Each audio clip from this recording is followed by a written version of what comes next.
続いて、特性対応型についてです。こちらは大学協同利用機関法人または独立行政法人を対象機関とし、単一の機関による申請としております。13ページの繰り返しになりますが、分野や機関の研究特性や課題等について分析し、その分析結果を踏まえた目標を掲げ、研究効率の向上を図りつつ、女性研究者の活躍を促進する取り組みが対象となってございます。選定件数は3件程度、補助金額は年間3000万円を上限とし、事業期間は権威型、センター型と同じく6年間で、最初の3年間が補助期間、残りの3年間が自主経費による実装期間となります。重複申請の制限につきましては、令和2年度の権威型、センター型との同時申請や、すでに本事業に選定され、事業を実施している機関からの申請は不可としております。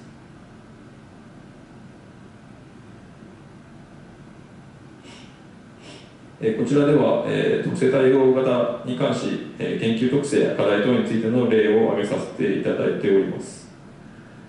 まず上の分野においては、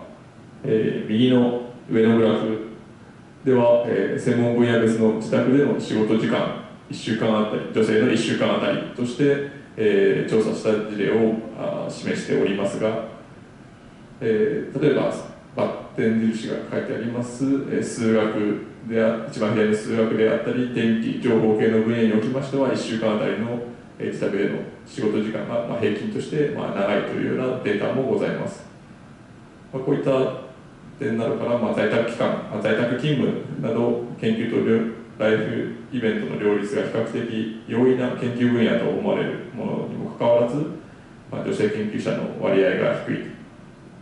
数学や電気情報系におきましては女性研究者の割合が低いという、39ページ目のデータもございまして、そういう状況であったり、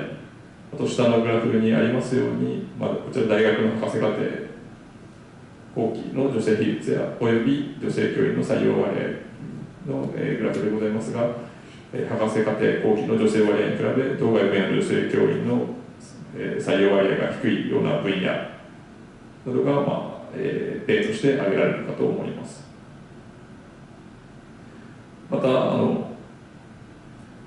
下機関の例と事例としまして、キャンパスが複数に分散していることで研究活動の効率化に影響が生じているような場合や、研究室の管理業務など研究効率の向上に向けて全額的に取り組む余地がある場合などが考えられるかと思いますが、こちらでお示ししているデータなどは、ここでは全国的な平均値であったり、自然科学系に関するものを用いておりますが、各研究機関において、IR などによる分析を踏まえまして、研究特性や課題等に対応した取り組み内容についてご検討いただければと思います。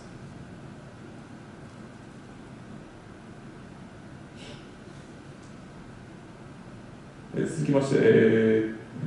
もう少し具体的な例といたしまして、例えば、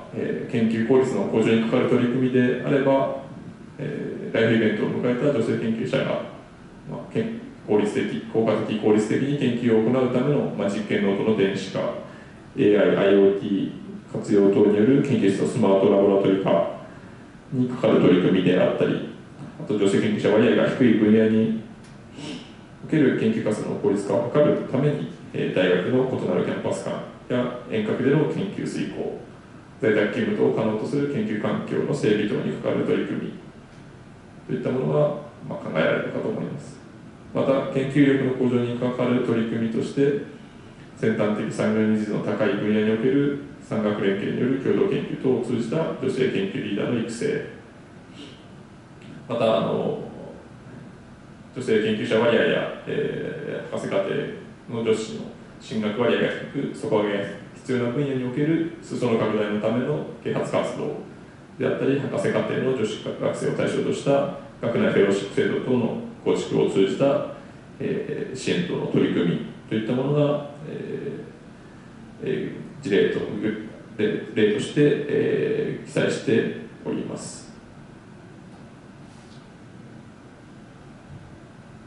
続きまして審査の観点のところにおきましては、再三繰り返しになりますけれども、分野や機関の研究特性や課題等について、機関全体や部局等の現状にかかる分析結果を踏まえた目標となっているか、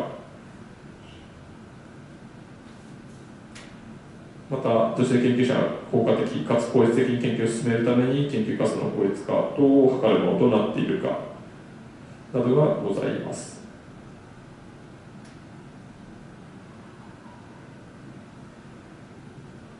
最後にこちらの調査分析についてでございます。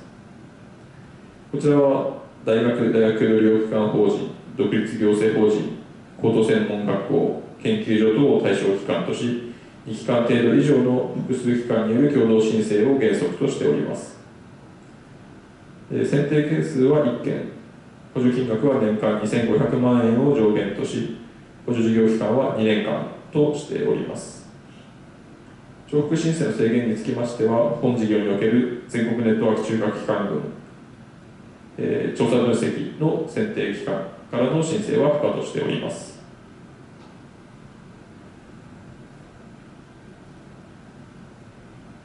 令和2年度におきましては、前年度設定していた、先端的な、取り組みが見られる複数国における政府による女性研究者の活躍促進に向けた制度設計及び研究環境整備というものは、除いておりますが、こちらにあります海外の大学研究機関等における女性研究者の活躍促進に向けた取り組みとしておりまして、例えば人事選考、意識改革等を含めた人事選考に関する調査分析であったり、女性研究リーダーの育成の取り組みに関する調査分析、また女性研究者の次世代育成の取り組みに関する調査分析といったものについての取り組みを支援するものとしてございます。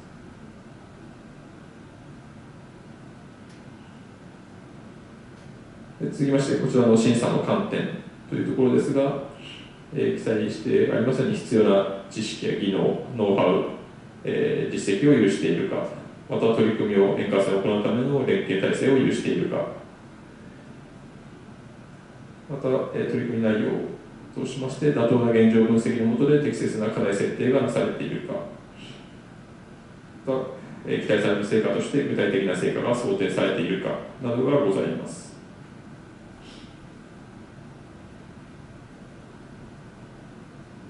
こちら29ページ目、こちらではすでに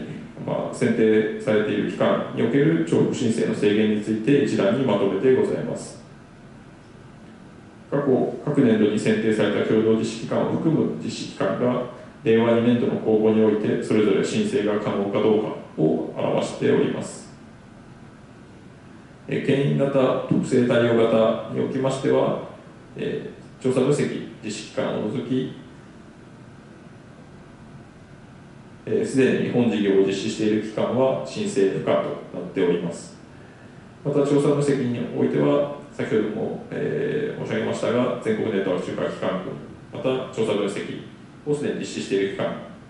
以外は申請可としております。特にご確認いただきたいのは先端型でございまして、平成27年度、28年度の実施期間は申請可能となっておりますので、対象期間におかれましてはご確認、ご検討いただければと思います。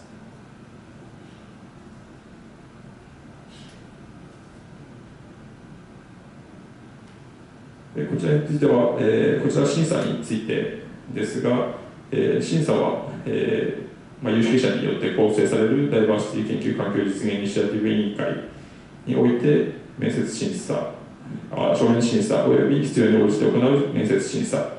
と合意により実施いたします。こちらの多様な機関における取り組みを促進する観点から審査結果が同等の場合、過去に本事業と同様の趣旨の事業に選定されたことのない機関からの提案を優先することがあります。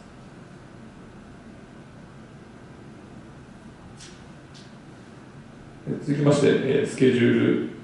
ですが、公募要領に記載しておりました公募説明会については、ウェブ上での開催に変更とさせていただいております。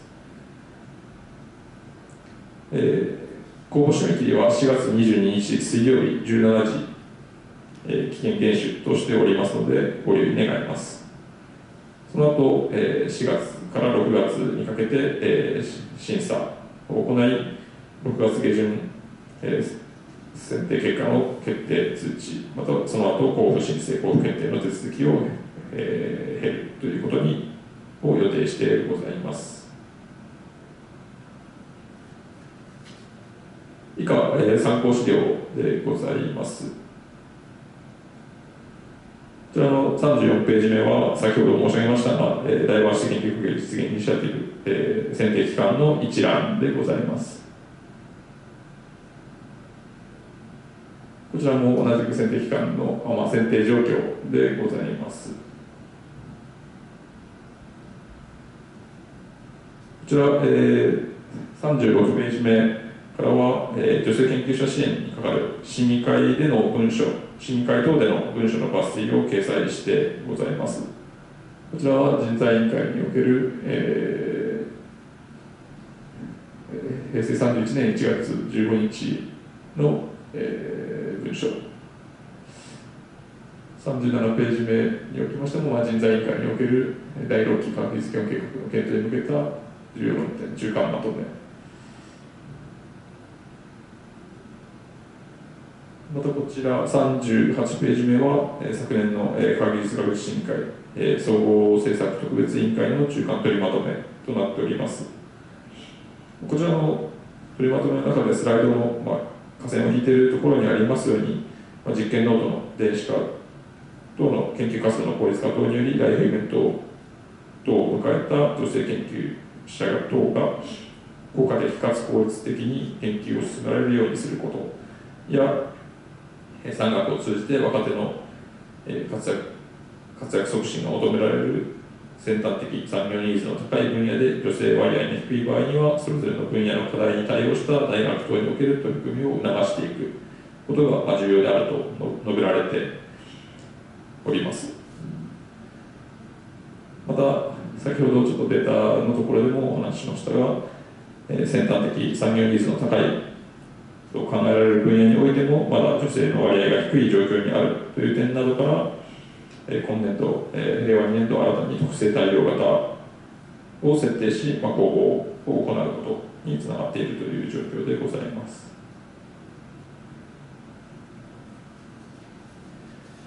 40ページ、41ページ目につきましては、これまでの女性研究者関連施策の変遷でございますので、適宜、ご参照いただければと思います。